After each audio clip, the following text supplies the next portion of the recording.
Hello everyone and welcome to another edition of Tamron's 5 at 5. I'm Jillian Bell. Today I'm going to introduce some very easy, very approachable macro projects that you can do at home. The simple setup is I will have my camera on a tripod for all of these. This allows you to be hands-free, to be able to manipulate and adjust your subjects if necessary, and it just kind of helps with the play mentality here. We're not going to get too bogged down with the settings, but I am going to set up a behind-the-scenes image as well. So with all of these projects, you will see, for the most part, how it's set up, how you can approach this at home, and we're going to create some fun things today. Number 1, oil and water. I love this idea because it is very approachable.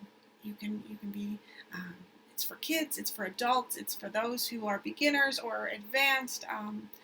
There's not a lot of setup to this one. I've got my camera on a tripod facing down. You can see that there's a pie plate there with some Christmas lights underneath, propped up by 2 boxes. It's very complicated. And the idea here is we're going to create some bubbles with oil suspended in water. The water I have very small amount, so it's like a 1/16 of an inch, just a little bit of water here in that pan. And I'm going to add a couple of drops of dish soap. This changes the viscosity of the water and helps the oil kind of form up and create those circles for us. We don't want suds, we just want a little bit of dilution, so just a couple of drops and then swirl it around a little bit so that it dilutes there in the water. And then with the oil, here I'm using olive oil, but you can use any kind of oil, vegetable, sesame, coconut, whatever you have. And this is what it looks like. The neat thing about this type of project is that there's so many different variables that will create different imagery. If you want different colors in the background, just use different colored lights.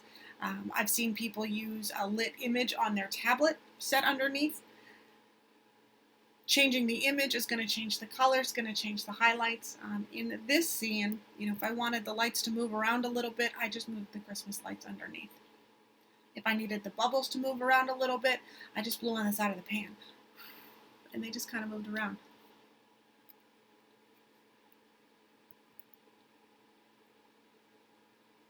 Number 2, now you're playing with fire. So now that we've kind of eased into this, another very approachable setup is the matchstick photograph. This one here, you see I've added a light off to the side. It's simply my cell phone with the flashlight turned on, propped up with the matchbox. The match itself is held in place with an alligator clip over a mason jar lid. We want something metal. You can use a cookie sheet. You can use a flat pan. Anything that isn't flammable that, we can help keep this environment safe. The background you'll see in a couple of these different setups is literally one of my black lens wraps. It's wrapped around a toilet paper tube. Something just to help hold it up. In the cup, you'll see some water. You won't see that, but have some water on hand just in case. We want to pre-focus here on most of these images. I'm using my manual focus so I can make sure that exact moment is in focus and sharp. And that way, when we're doing a rapid-fire image-taking session, that focus won't shift on us. It's one less variable that the camera has to think about. Settings-wise, I kind of landed on f8 ISO 200. I was in an aperture priority mode for the first couple of matches, just because I wasn't really sure where the exposure was going to set up. Underexposed by 2 stops, again, just to make sure that black background was nice and dark, and I knew the fire was going to be really bright. So this is that moment right where that match ignites. Got the best images when those matches just sort of hit that fire. Found out after a couple that the best flame exposure was right around a 2500th of a second. So then I flipped it over to manual and f8 200 ISO 2500 of a second, and now I don't have to worry about the camera finding exposure. I can just play and light some more up.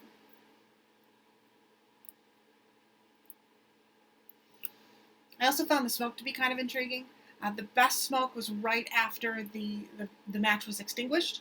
And that was a little bit harder to capture. I found the exposure here dropping down to a 1/5 of a second, just a lot slower, so you can let that smoke sort of billow and fill the frame. What I actually ended up doing at the end of this session is lighting a separate match and blowing it out, and then sticking it underneath to try to get a little bit more smoke out of it. Backlighting here is key. I moved the light just more over to the side behind the match. That way I can make sure to highlight that smoke and get the most detail out of it. Number 3, splash zone.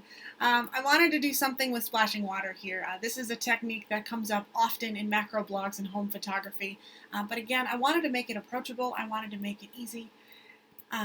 We are going to require a flash here, whether you have an external flash on a wire trigger or a wireless setup. Doesn't have to be in TTL mode. In this case, I was in a manual flash mode. And the first little bit is just figuring out your settings, making sure your exposure is correct at a fast enough shutter speed so that you can stop water. The setup here on the right-hand side, I'm not dealing with a sink. I'm not dealing with a kitchen setup. This is my desk with a casserole dish, a mason jar, and a little teeny tiny tea set. Same background. You'll see also I've kind of threw a handkerchief over the mason jar lid just to give it a little bit more style. I wanted this to look like an English tea party. The spigot there, that's what I used for the water. It's one of those, just oil spigots that I grabbed from one of my clean jars. Clean bottle, clean spigot, fill it up with water and just pour it. You can play with intensity, faster, slower, position. You can move it around. And then it's just rapid fire. This is one out of many. It's one of my favorites. I just love how it kind of froze and gelled over the side of the glass.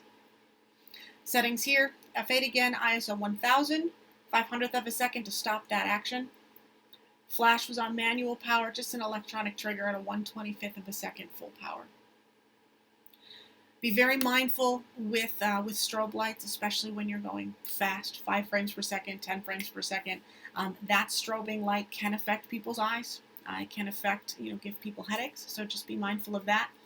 If you are one of those people who are sensitive to that, find somebody else who can pour that water for you and close your eyes. Just hit the trigger. Say 1, 2, 3, go. Hit the trigger, and then they'll just pour. Again, it's one out of many.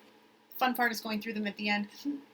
After I got a couple that I really liked the full setup, I moved the 90mm closer to really utilize that one-to-one capture capability.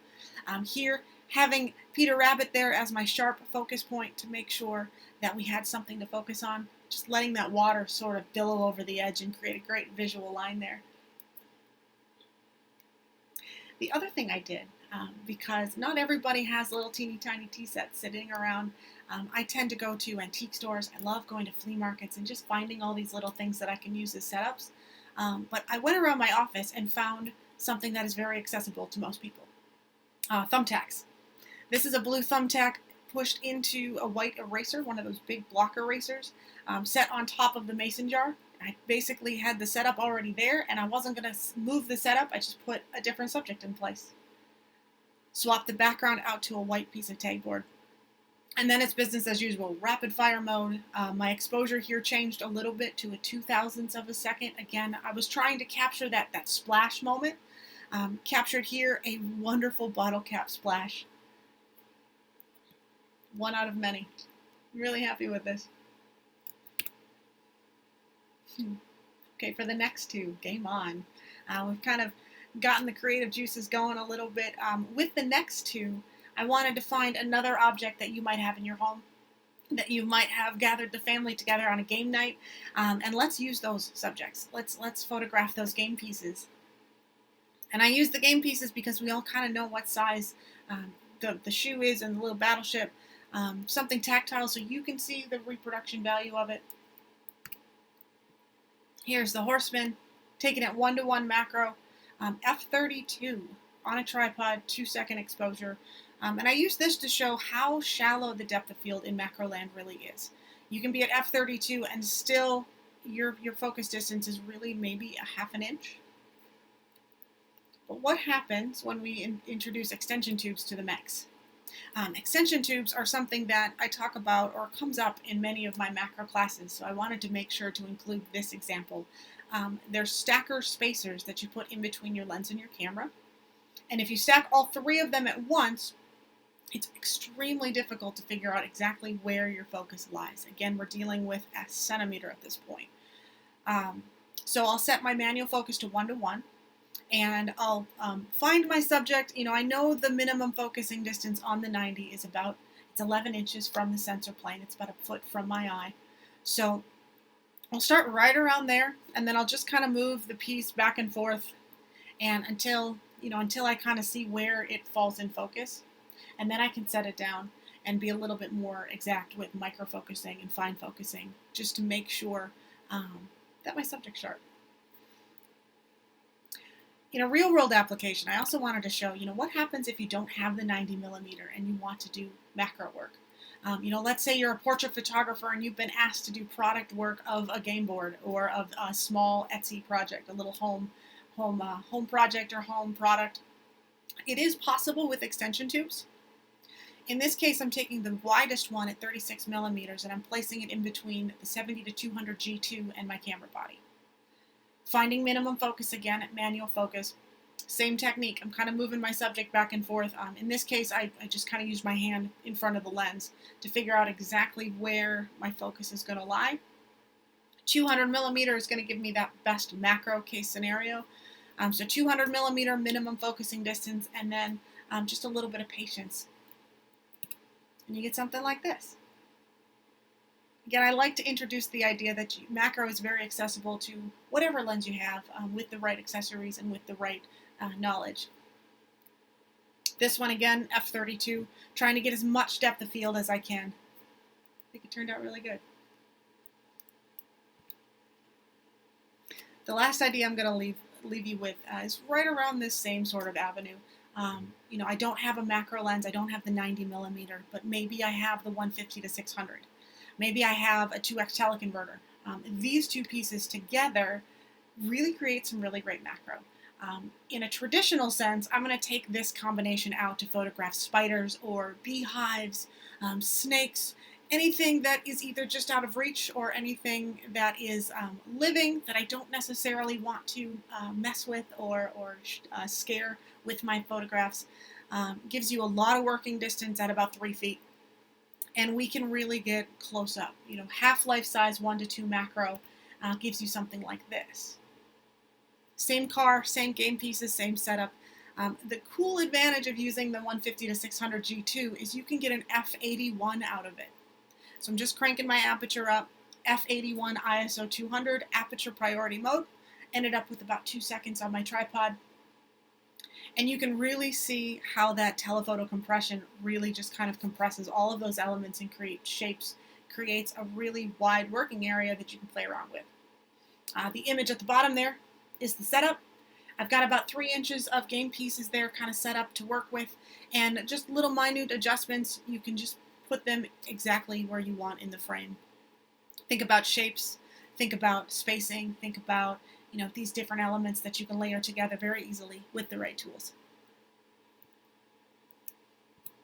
I hope you've enjoyed this short little look at macro photography. Now you get to try. Please go out there, take images. Please stay creative. Please stay engaged. You can find me personally, Bell Tamron USA, on Facebook, Instagram, and Twitter.